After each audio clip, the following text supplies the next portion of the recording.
Ja, grüßt euch Leute, hallo und herzlich willkommen zu einem neuen Video auf unserem Kanal. Heute geht es nochmal um das Thema Mining beziehungsweise Alephium und Caspar Mining. Wir gucken uns beides an, und zwar hat Ice River zwei neue Miner auf den Markt geworfen. Die wollen wir uns natürlich auch gleich nochmal im Detail anschauen. Das heißt, was die Dinger bringen oder was die Dinger auch nicht bringen. Ihr wisst immer, wie es ist.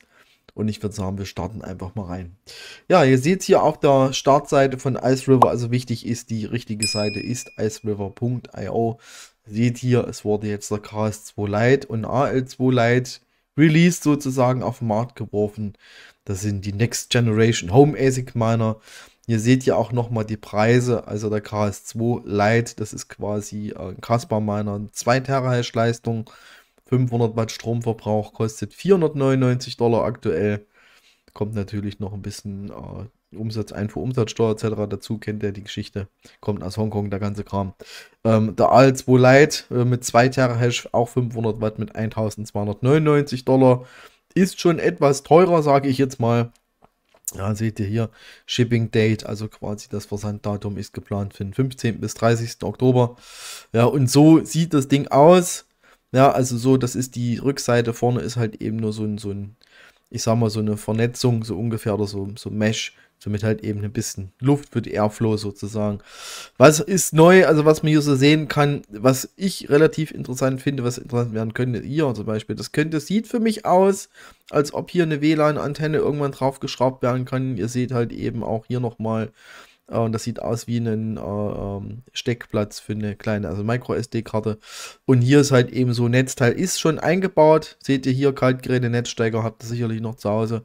Und aktuell nur über Ethernet, das heißt über LAN-Anschluss. Ja, und Details gucken wir uns jetzt an. Wir fangen einfach mal an mit dem Ice River AL2 Lite für 1299 $. Das ist quasi der Alephium Miner. Ihr seht es hier nochmal in den Specs sozusagen 2 Terahash an Leistung plus minus 5%. 500 Watt Stromverbrauch plus minus 10% und das Shipping Date hatte ich euch schon gesagt, 15. bis 30. Oktober. Wir können jetzt hier nochmal die Bilder dazu angucken. Ihr seht es hier, das ist quasi die Vorderansicht. Dann halt eben, dass man von hinten, was ich gesagt habe, hier, das, also für mich sieht das so ein bisschen aus, da gibt es so Aufschraubantennen für WLAN. Für alle, die im Goldshell-Sektor unterwegs sind, wissen, was ich meine. Ne? Und ja, nochmal so ein bisschen seitlicher Ansatz. Und von vorne und von der Seite. Also so sieht das Teil jetzt letztendlich aus. Ähm, Wir gucken jetzt mal auf die Profitabilität der ganzen Geschichte. Dazu sind wir mal zu meiner Stats rüber geflogen. 2000 Gigahash sind 2 Terahash. 500 Watt Leistung und Achtung, die erste Kalkulation ist ohne Strom. Ja, das heißt, wenn ihr PV-Energie haben solltet, dann wirft das Teil am Tag 2,26 $ ab. Das heißt, ohne Strom verbraucht 2,26 $. Das ist für einen 1200 € Miner nicht viel. Das muss ich auch dazu sagen. Leider Gottes. Und wir müssen jetzt aber auch nochmal Strom drauf rechnen. Das heißt, wir zahlen 27 Cent pro Kilowattstunde, wenn wir kein PV nutzen würden. Das heißt, wir machen mal mit 0,30 US-Dollar Cent. Das ist jetzt unser Stromverbrauch. Ihr habt natürlich anderen Stromverbrauch, das ist klar. Müsst ihr selber kalkulieren. Und da seht ihr ganz schnell, wenn wir in die Kalkulation gehen, dass man halt eben, dass es sich hier wieder nicht lohnt. Das bedeutet, der Alephium Miner ist, wenn ihr ganz normalen Strom aus dem öffentlichen Netz bezieht, nicht profitabel. Eher im Gegenteil, ihr macht sogar am Tag Minus. Ihr seht hier, wir sind ja bei 1,35 $ Minus.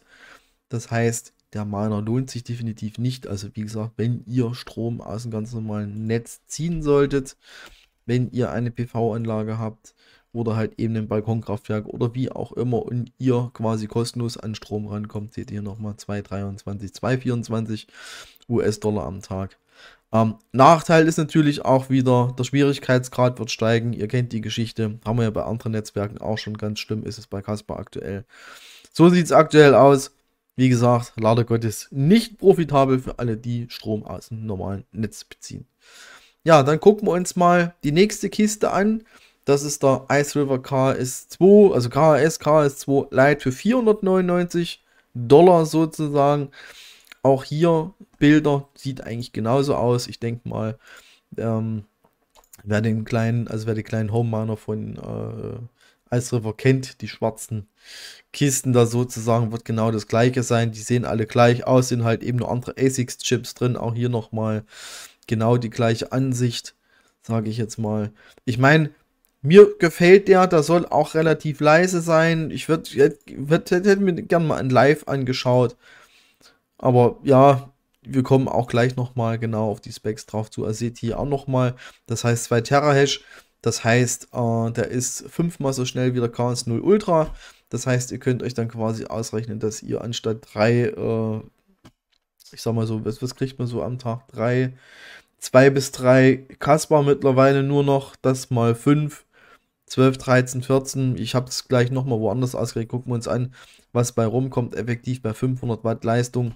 Ihr seht auch hier nochmal, das Shipping Date ist halt eben 15. bis 30. Oktober. Top Level Hash Rate, naja, ja, super Performance, das mag alles sein, aber wie gesagt, ja, ihr seht es hier nochmal, 2 Terahash Ball Power, also Stromverbrauch 500 Watt. Das heißt, 2 Terahash auf 500 Watt. 5 Kilo wiegt das Teil. Oh, das ist aber ein ganz schöner Klotz. Aber das liegt wahrscheinlich daran, weil das Netzteil jetzt eingebaut ist. Das hatte ich ja eben schon gesagt. Hier unten seht ihr hier, das Netzteil bringt ja letztendlich auch nochmal Gewicht mit. Und das ist halt eben, ja, Gewicht sozusagen. Wir haben mal geguckt. Das heißt, aktuell, ja, da lag ich schon gar nicht mal so verkehrt. Das heißt, momentan macht das Ding einen Profit in Anführungsstrichen, macht 2,31 $ am Tag. Ihr seht hier aktuell sind das so um die 13 Kasper, was das Ding am Tag macht. Seht ihr hier, was mich ein bisschen verwundert, ehrlich gesagt. Die machen beide die gleiche Leistung. Achtung, Stromkosten nicht mit inkludiert aktuell. Und der Aletheum kostet halt eben fast das Dreifache. Ist für mich nicht ganz verständlich, aber gut, so ist es halt eben. Ne? Und auch hier müssen wir nochmal gucken. Das heißt, wir haben auch hier wieder 500 Watt Stromverbrauch und wir rechnen hier auch nochmal mit 0,30 Cent pro Kilowattstunde. Falls ihr Strom aus dem öffentlichen Netz bezieht, keine PV-Anlage habt, dann seht ihr hier, da sind wir auch schon wieder hier bei 1,30 $ minus am Tag. Und das ist relativ schlecht.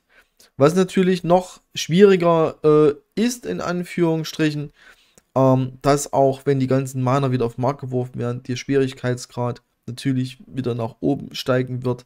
Wir sind schon in einem Bereich, der eigentlich untragbar ist, aber es werden immer wieder Kasper Miner auf den Markt geworfen. Das heißt, Leute wie wir, ihr, die mit dem KS0 Pro Ultra oder irgendwas in der Art im Mining unterwegs sind, es ist nicht mehr lange hin, dann wird selbst mit PV-Strom das Ganze unprofitabel. Es ist leider Gottes so. Ja, Ice River. Ich meine, ich finde es gut, dass Ice River mal was Neues auf den Markt geworfen hat. Ich finde die Idee an und für sich nicht schlecht. Allerdings auch hier, wenn man mal das Verhältnis sieht, gerade beim Aletheum Miner 1.300 $ oder 1.299, auf Kronit sind es 1.300. Ihr müsst ja immer noch dazu rechnen, da kommt noch eine Einfuhrumsatzsteuer dazu. Das heißt, wenn ihr Pech habt, zahlt ihr auf die 1.299 $ nochmal die 19% Einfuhrumsatzsteuer drauf. Das kommen halt eben hier nochmal knapp 200 € drauf, dann ist das Ding bei euch. Beim KS2 Lite müsst ihr auch nochmal auf die 500 der Einfuhrumsatzsteuer mit drauf kalkulieren. Ja, das ist halt eben kein günstiger Kram und ja, meine Meinung ist, und ihr wisst, dass ich da immer relativ offen mit euch rede, egal ob das jetzt aktuell der Aletheum Miner ist, der hier, ne, oder der KS2 Lite, also Kasper Miner. Es ist momentan wirklich so, egal ob der oder der. Ihr seht es hier letztendlich an den Rewards mit Strom. Es lohnt sich einfach nicht. Leider Gottes lohnt sich nicht. Ja, ihr seht es nochmal hier.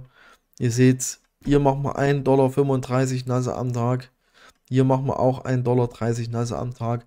Das heißt, ohne PV-Anlage, also ohne Solarstrom, wenn ihr welchen erzeugen oder erzeugen könnt, sind diese Miner einfach nicht profitabel. Und das finde ich ehrlich gesagt ein bisschen schade, weil die Miner werden auf den Markt geworfen. Es gibt einige, die sich das kaufen, die natürlich damit auch die Hashrate nach oben treiben. Schwierigkeitsgrad steigt und für alle kleinen Miner fallen hinten runter und das finde ich halt eben ein bisschen schwierig. Ja, ansonsten, wenn ihr euch einen kaufen wollt, Kann ja sein, dass ihr eine Solaranlage habt, beziehungsweise PV-Anlage und habt halt eben das Geld übrig. iceriver.io ist die offizielle Website dazu. Bitte nicht was anderes benutzen. Ja, von daher überlegt euch, bitte do your own research, bitte informiert euch selbst nochmal über zusätzliche Risiken. Ihr kennt auch Kursverlust, Schwankungen, Gebühren beim Swappen etc. Ich denke, ihr wisst Bescheid. Das war's von mir. Ich bedanke mich bei euch fürs Zuschauen, wünsche euch was. Bis die Tage. Bis später. Ciao.